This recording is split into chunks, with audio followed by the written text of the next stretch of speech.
ब्रह्मचर्य का पालन करना आवश्यक क्यों है? मनुष्य जो कुछ भी भोजन करता है उससे जीवन द्रव्य का निर्माण होता है, जिसे धात कहा जाता है। यह धात जिस व्यक्ति में के शरीर में जितना अधिक रहता है उतना ही उसकी लंबी आयु होती है, वह निरोग रहता है। लेकिन यह धात लगातार नष्ट होते रहता है। मनुष्य को यह ज्ञान नहीं रहता है कि यह किस किस प्रकार से नष्ट होता है। एक बात याद रखने योग्य है कि शरीर में जब तक धात की मात्रा कम नहीं होगी तब तक कोई बीमारी हो ही नहीं सकती है। ज़्यादा स्त्री सहवास करने या व्यायाम करने या शारीरिक श्रम करने से शरीर में धात की मात्रा कम हो जाती है, यह प्रमुख कारण है। ठंड या गर्मी से भी यह धात कम हो जाता है। देखा जाता है कि ठंड के मौसम में मवेशी दुबला हो जाते हैं। गर्मी के मौसम में जो चरने वाले पशु हैं, जो धूप में खेतों में चरते हैं, उनका दूध कम हो जाता है। पशुओं के शरीर की ऊर्जा गर्मी और सर्दी से बचाव में चली जाती है। जब ज़्यादा ठंड या गर्मी ऐसा व्यक्ति जिसके शरीर में धात की मात्रा कम है उसे लग जाता है तो उसकी मृत्यु हो जाती है। पूर्वी उत्तर प्रदेश, बिहार राज्य में गर्मी और ठंड में अनेकों व्यक्तियों की मृत्यु हो जाती है। मरने वाले सभी लोग शारीरिक रूप से कमज़ोर रहते हैं। एड्स हो या कोरोना वायरस शरीर में प्रवेश करते ही धात को ही नष्ट करता है। पहले सूखी खांसी होती है, जब धात नष्ट हो जाता है तब गीली खांसी होती है। कोरोना से मरने वाले रोगियों में अधिकांश वृद्ध या बच्चे ही हैं। इनमें धात की कमी रहती है। माँ बच्चों को दूध पिलाती है, उसकी मुंह सूखता है। व्यायाम करते हैं या शारीरिक श्रम करते हैं तो मुंह सूखता है। पैदल चलते हैं तो भी मुंह सूखता है। यह मुंह सूखना धात की नष्ट होना ही दर्शाता है। जब यह ज़्यादा कम हो जाता है तब सर दर्द, पैर दर्द करने लगता है। आजकल घुटने का दर्द आम बात है। पहले केवल वृद्ध लोगों के पैरों में दर्द सुनी जाती थी। आजकल नौजवान यहाँ तक कि बच्चों को भी पैरों में दर्द सुनी जा रही है।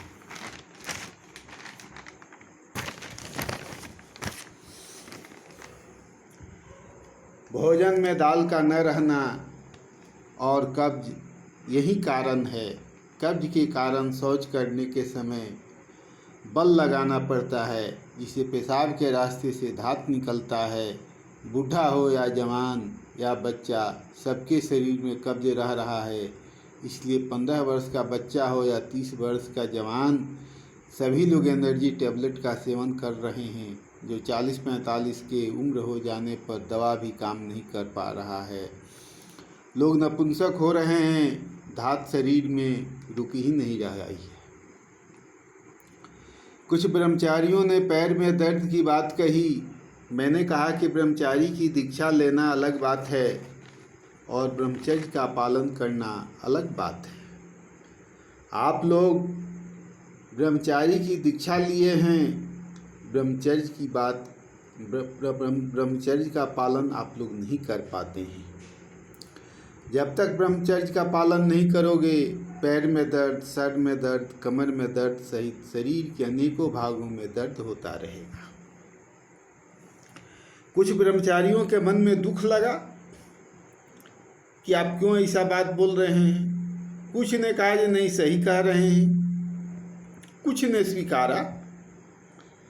हमने कहा कि ब्रह्मचर्य का पालन कीजिए। ये धात शरीर से किसी भी तरह से नहीं निकलना चाहिए, किसी तरह से नष्ट नहीं होना चाहिए। यही ब्रह्मचर्य का पालन है और इसका फायदा मिलेगा आपको। शरीर से किसी भी प्रकार से धात का नाश न होना, धात की यथाशक्ति शरीर में रक्षा करना ही ब्रह्मचर्य का पालन करना है। यही ब्रह्मचर्य है। लहसुन, प्याज, चाइनीज फूड आज लोग बहुत खाते हैं, बहुत सेवन करते हैं भोजन में। अनेकों साधु संतों, सन्यासियों को लहसुन प्याज का सेवन करते हुए हमने देखा। पूछने पर उन लोगों ने बताया कि डॉक्टर वैद्य जी ने कहा है लहसुन प्याज भोजन प्रसाद में अवश्य रहना चाहिए, इसलिए प्याज को राम लड्डू और लहसुन को पताली लौंग कहते हैं। लहसुन गर्म होता है, अतः ठंड से होने वाली बीमारियों में राहत पहुंचाता है। प्याज भोजन को पचाता है, मन में काम वासना को उत्पन्न करता है। लहसुन कब्ज बनाता है, एक कब्ज बनाता है और दूसरा काम वासना को उत्पन्न करता है।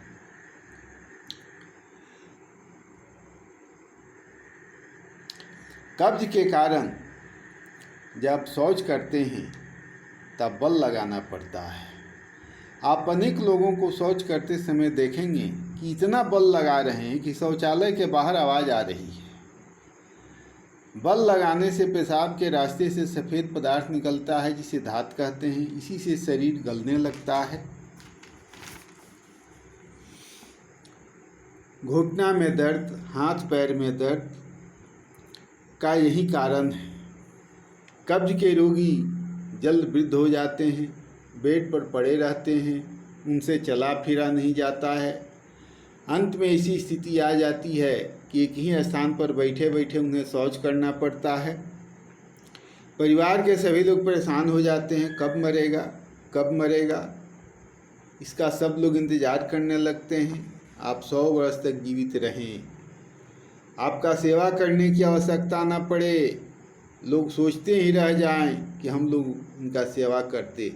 आपकी मृत्यु चलते फिरते 100 वर्ष पूर्ण होने के बाद हो, इसलिए ब्रह्मचर्य का पालन करें। सबसे ज़्यादा लहसुन प्याज मुसलमान लोग खाते हैं। मुसलमानों की औसत आयु 50 वर्ष है और हिंदुओं की औसत आयु 60 वर्ष है। यदि लहसुन प्याज खाने से मनुष्य निरोग रहता तो मुसलमानों की आयु हिंदुओं की अपेक्षा ज़्यादा होती। इसलिए याद रखो, लहसुन प्याज खाने से जितना फ़ायदा होता है उससे ज़्यादा नुकसान होता है। इसलिए तत्कालिक फ़ायदा मत सोचिए, तत्कालिक फ़ायदा मत देखिए। ये तामसिक खाद्य पदार्थ हैं जो आपके शरीर को नुकसान पहुंचाते हैं। याद रखो, डॉक्टर वैद्य के कहने पर भी कभी भी लहसुन प्याज का सेवन मत करो। आजकल के युवकों में चाइनीज़ फास्ट फूड खाने की आदत लगी है।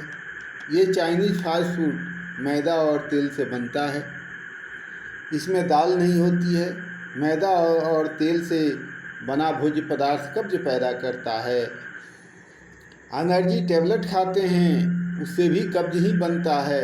शौच के समय धात निकलते रहता है जिससे नपुंसकता की बीमारी हो रही है।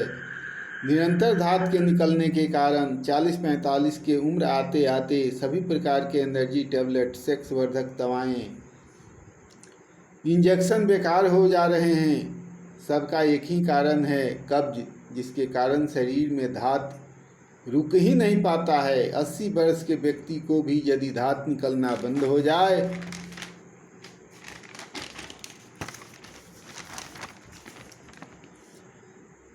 भोजन की व्यवस्था हो तो मात्र 6 माह में वह सेक्स करने लायक हो जाता है। उसकी नपुंसकता की बीमारी हमेशा के लिए समाप्त हो जाएगी। नपुंसकता की बीमारी उसे कभी नहीं रहेगी। कब्ज हटाओ, धात रोग दूर करो, ब्रह्मचर्य का पालन करो, नपुंसकता की बीमारी हमेशा के लिए दूर करो, जीवन का आनंद लो, रोग बीमारी से छुटकारा पाओ। कब्ज के कारण ही पेट में गैस बनता है।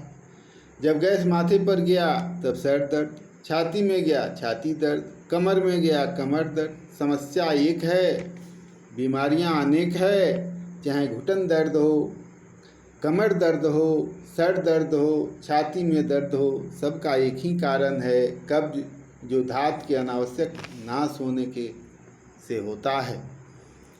धात की बीमारी पुरुषों की अपेक्षा स्त्रियों में ज़्यादा होती है, इसलिए पुरुषों की अपेक्षा स्त्रियों में पैर दर्द ज़्यादा होता है। कारण क्या है?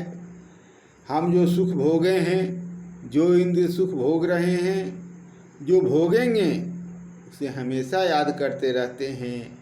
इसी कारण सोते समय स्वप्न दोष हो जाता है। विषयों का चिंतन करते करते हमेशा पेशाब के रास्ते से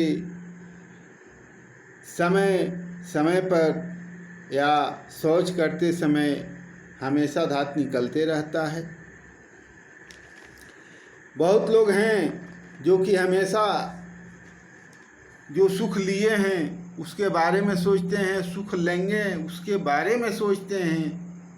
ये इंद्रिय सुख, ये शारीरिक सुख, इसी के चलते शरीर में हमेशा काम वासना उत्पन्न होती है और काम वासना के चलते हमेशा धात निकलते रहता है। चाहे स्त्री का शरीर हो, चाहे पुरुष का शरीर हो, सबके साथ एक ही बात है। इसलिए हमेशा याद रखने की ज़रूरत है कि विषय वासनाओं से हमेशा दूर रहें। ऐसे भोज्य पदार्थ को कभी ग्रहण न करें जो कि कब्ज पैदा करते हैं। ये लहसुन है, प्याज है। मान लीजिए आपके घुटना में दर्द है, तो घुटना का दर्द तो इसलिए है कि आपके शरीर में धात नहीं है, धात की कमी हो रही है और उस धात में फैट नहीं रहता है। याद रखिएगा, मोटे मोटे लोगों को आप देखेंगे कि उनसे चला नहीं जाता है। क्या वे भोजन कम करते हैं? भोजन करते हैं, तब ये तो शरीर मोटा हुआ है। तो जो सूक्ष्म तत्व हैं, जैसे कैल्शियम हो गया, प्रोटीन हो गया, मैग्नीशियम हो गया, फास्फोरस हो गया, जो कि हड्डियों के मजबूती के लिए आवश्यक हैं, ये पेशाब के रास्ते से निकल जाते हैं। तो जब ये हमेशा निकलते ही रहेगा, रुकेगा नहीं, तो फिर पैर में दर्द होगा ही, कब्ज बना ही रहेगा। कब्ज बना रहेगा तो हड्डी कमज़ोर होगी धात के निकलने से। और जब हड्डी कमज़ोर हो जाएगी तो फिर पैर में दर्द हमेशा बना रहेगा। आप जाते हैं डॉक्टर के पास तो कैल्शियम बाइकार्बोनेट का देता है वो टेबलेट। देखिएगा कैल्शियम लिखा रहता है उस पर। कैल्शियम पोटेशियम का देता है टेबलेट खाने के लिए। जितना देर तक आप खाते हैं उतने दिन तक आपके पैर का दर्द ठीक रहता है। क्योंकि आपके पैर पेट में कब्ज के कारण वो रुक नहीं पा रहा है कैल्शियम, इसके चलते वो जैसे आप टेबलेट खाना बंद करते हैं वैसे ही फिर दर्द शुरू हो जाता है। जितना दिन तक खाए उतना दिन तक दर्द ठीक रहा, जब खाना बंद कर दिए तब दर्द फिर से शुरू हो जाता है, इसलिए कि शरीर में रुका ही नहीं। तो ये कब्ज है जिसके चलते ये नहीं रुक पाता है और इसी के चलते आप अनेकों बीमारियों से ग्रसित हो जा रहे हैं। निर्णय आपको करना है, सोचना है आपको है कि ब्रह्मचर्य का पालन करेंगे कि नहीं करेंगे। ब्रह्मचर्य का पालन करेंगे 100 वर्ष तक आपकी आयु रहेगी। आप कभी बिछावन पर नहीं जाएंगे, कभी डॉक्टर के पास नहीं जाएंगे, आपको किसी प्रकार की समस्या नहीं होगी। इस बात को ध्यान में रखना है। हमने 95 वर्ष के बुढ़े से पूछा, बाबा पैर में दर्द है? कहा कि नहीं बाबा, पैर में कहाँ से दर्द है, और घूम फिर रहा है, स्वस्थ है, इसलिए कि उसके शरीर में कब्ज नहीं था। मैंने एक व्यक्ति से पूछा कि बाबा आपका उम्र क्या है? हमने कहा कि हमको मालूम नहीं है, लेकिन स्वतंत्रता देश जब आज़ाद हुआ तब 20-25 वर्ष के थे, लोग कहते थे। सोचिए कितनी उसकी आयु थी और करीब 1 क्विंटल से ज़्यादा उसका वजन था, 7 फुट लंबाई थी। लेकिन हमने पूछा कि आपके पैर में दर्द है, तो उसने बताया कि एक पैर में दर्द है। हमने कहा कि चोट लगी थी, तो कहा हाँ चोट लगी थी। दूसरे पैर में दर्द नहीं है इसलिए कि चोट नहीं लगी थी। अब आप ही सोचिए कि जो 100 बरस हो गया जिसको, उसके भी पैर में दर्द नहीं है, और आप 15 बरस के हैं, आप 20 बरस के हैं, आप 35 बरस के हैं, आप दर्द से परेशान हैं। निर्णय आपको करना है। यदि आप संयमित जीवन जिएंगे, हम ये नहीं कर रहे हैं कि आप पत्नी को छोड़ दीजिए, परिवार को छोड़ दीजिए, परिवार के साथ रहिए, लेकिन भोजन में दाल की मात्रा होनी चाहिए और संयमित जीवन जिए। कब्ज पेट में कभी भी नहीं रहे। कब्ज नहीं रहेगा, ना आपको एनर्जी टेबलेट की ज़रूरत पड़ेगी, नहीं आपको इंजेक्शन लेने की ज़रूरत पड़ेगी। हमेशा आपकी मर्दानगी बनी रहेगी। इसलिए आप हमेशा निरोग रहेंगे। ब्रह्मचर्य का पालन करें, खुशी रहें, सुखमय जीवन व्यतीत करें। यही हम आपसे उम्मीद कर रहे हैं। हम ये नहीं कह रहे हैं कि आप घर छोड़ करके साधु सन्यासी बन जाइए। आप जहाँ हैं, जिस भेष में है, जहाँ पर हैं, उसी तरह परिवार के साथ रहते हुए भी मन से विषय वासनाओं को हटा करके, मन में सेक्स की भावनाओं को हटा करके और एक साथ रहते हुए दाल का सेवन करें और कब्ज को दूर रखें। अति सर्वत्र वर्जित, अति किसी चीज़ का नहीं होना चाहिए। हमारे यहाँ ये बताया गया है कि इसमें संयम बरता जाता है। संयम बरतने की ज़रूरत है। संयम बरते रहेंगे तो जो चीज़ आपका नष्ट हो जा रहा है, जो आप 30-35 बरस में, 40 बरस में आपका इंजेक्शन भी काम नहीं करता है, बिना इंजेक्शन के, बिना दवा के भी 80 बरस, 85 बरस की उम्र तक आपकी मर्दानगी बनी रहेगी यदि आप ब्रह्मचर्य का पालन करते हैं। ये ब्रह्मचर्य के पालन का फल मिलता है और ब्रह्मचर्य का पालन करना एकदम आसान है।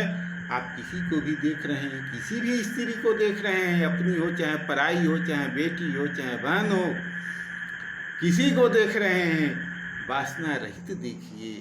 काम वासना आपके अंदर, शरीर के अंदर नहीं आना चाहिए। जब काम वासना शरीर के अंदर नहीं आएगा तब आप जो है जो भी सोचेंगे, सोते समय आपके मन में विकार नहीं आएगा, आपको नींद अच्छी तरह से आएगी। याद रखिए, आज जितने लोग नींद नहीं आने की बीमारी से ग्रसित हैं, उसमें 70-75% लोग ऐसे हैं जो कि धात के हमेशा निकलते रहने के वजह से वो नपुंसक हो चले हैं और उनकी नपुंसकता भी एक समस्या है, जिसके चलते वे बहुत ज़्यादा टेंशन में रहते हैं कि हम नपुंसक हो गए हैं। तो बिना दवा के ही आपकी ये समस्या हल हो जाएगी, बशर्ते कि कब्ज दूर कीजिए। चाइनीज़ फास्ट फूड मत खाइए, लहसुन प्याज का सेवन मत कीजिए। आप शुद्ध सात्विक भोजन करें और सुखी जीवन जिए। ब्रह्मचर्य का पालन करें। ऐसी कोई तामसिक वस्तुओं का सेवन न करें जिससे कि आपके शरीर से धात निकले, जिससे कि आपके शरीर में कब्ज पैदा हो और आपका शरीर नष्ट हो। इसलिए आवश्यकता इसी बात की है। ब्रह्मचर्य का पालन इसीलिए आवश्यक है। यदि आप ब्रह्मचर्य का पालन करते हैं तो ये निश्चित है कि आप 100 वर्ष की आयु तक 100 वर्ष की आयु तक जीवित रहेंगे। चाहे साधु हों और चाहे संत हों और चाहे गृहस्थ हों, ये धात रोग, ये कब्ज की बीमारी सबको ग्रसित किए हुए है। इसी का नतीजा है कि बाबा लोगों के भी पैर में दर्द है। आप गृहस्थ हैं तो आपके भी पैर में दर्द है। नए नए बाबा हैं, उनके भी पैर में दर्द है। इसलिए कि जैसे आपको कब्ज है, धात निकलता है, वैसे बाबाओं को भी कब्ज रहता है, धात निकलता है। सबको वही समस्या है। तो ब्रह्मचर्य का पालन करना अति आवश्यक है। यदि आप जीना चाहते हैं 100 वर्ष तक, यदि आप निरोग रहना चाहते हैं, यदि आप मानसिक रूप से शांति चाहते हैं, तब आपको ब्रह्मचर्य का पालन अवश्य करने की कोशिश करना चाहिए और इसके लिए आपको साधु और सन्यासी बनने की कोई आवश्यकता नहीं है। आप जहाँ हैं, जिस अवस्था में हैं, जिस तरह से हैं, उसी तरह से ही, उसी अवस्था में ही अपने मन को ये समझाइए, मन को शांत कीजिए कि जिस कार्य को हम कर रहे हैं इससे हमको क्षणिक लाभ मिलने वाला है, क्षणिक सुख मिलने वाला है और अंत में इससे हमको कष्ट होने वाला है। जब आपके मन में ये बात आ जाएगी, इसी को नियम्य कहा जाता है, इंद्रियों को नियमित करना कहा जाता है। संयमित मत कीजिए। संयमित करने का कहने का मतलब है कि संयमित करना कहा जाता है जब उसको दबाया जाता है। इच्छाएं हैं उनको दबाइए मत, उनको समझाइए, उनको नियमित कीजिए, उनको बताइए कि जो हम कर रहे हैं उससे हमको अभी फायदा होगा लेकिन बाद में हमको कष्ट होगा, इसलिए हमको ये काम नहीं करना चाहिए। जब आप उसको नियमित कीजिएगा, जब आप उसको समझाइएगा, मन को ही समझाइएगा, अपने आप मन को समझाइएगा कि हम जो काम कर रहे हैं, हम जो ये विषय वासनाओं का भोग कर रहे हैं, हम जो ये शारीरिक सुख प्राप्त कर रहे हैं, इस शारीरिक सुख के चलते हमको भविष्य में कष्ट होने वाला है, हमारे पैर से चला नहीं जाएगा, हमारे पैर हमको हमेशा कमर में दर्द रहेगा, छाती में दर्द रहेगा, सर में दर्द रहेगा, हमारा पेट खराब रहेगा, हमको सर्दी खांसी होते रहेगा, हमको तरह तरह की समस्याएं आते रहेंगी। जब आप अपने मन को समझाइएगा तब वो विषय वासना की दूर हो जाएगी, विषय वासनाएं आपसे अपने आप दूर हो जाएंगी, आपको नींद लगेगा, आपका भोजन पचेगा, कब्ज अपने आप दूर होगा। देखिए, सुखी जीवन और स्वस्थ रहने के लिए दवा का सेवन करना कोई ज़रूरी नहीं है। यदि इस दवा के ही सेवन से लोग सुखी हो जाते तो इस देश में एक से एक धनिक लोग हैं। खूब दवा खाते और खूब सुखी रहते। नहीं, दवा खाना समस्या का समाधान नहीं है। इसलिए रात्रि में 1 रोटी 2 रोटी चाहे ऐसे ही सो जाइए, मरिएगा नहीं। विश्वास कीजिए, जो शाम को खाते हैं, जो रात में खाते हैं, वो सुबह में खा लीजिए, इसलिए कि सुबह में जब भी प्यास लगेगी आप पानी पी लीजिएगा, आपकी समस्या हल हो जाएगी।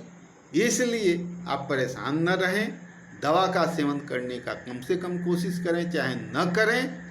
और कब्ज आप इस तरह से दूर कर दीजिएगा, यदि रात्रि में आप भोजन कम करेंगे, चाहे 1 रोटी खाएंगे, चाहे नहीं खाएंगे तो भी मरेंगे नहीं, पानी पी के सो जाइए और जीवन का आनंद लीजिए।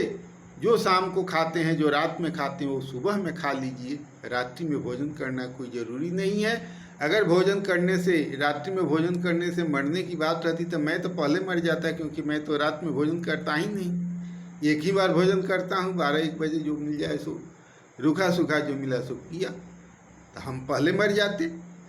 आपको आश्चर्य होगा, एक बार में कैसे कोई भोजन करके रह जाएगा, हम तो एक ही बार में भोजन करके रह जाते हैं। इसलिए अपने मन को शांत कीजिए, मन को समझाइए, ताकि आपका ब्रह्मचर्य बना रहे, आप निरोग रहें। इसी कामना के साथ ये वीडियो जारी किया। आप इसको पढ़ें, समझें, अगर अच्छा लगे तो इसको लाइक करें और इसको सब्सक्राइब करें, इसको शेयर करें, ताकि अधिक से अधिक लोगों के पास ये जाए और अधिक से अधिक लोग इसका फ़ायदा उठा सकें। गीता पढ़ो, निरोग रहो, हमेशा याद रखो,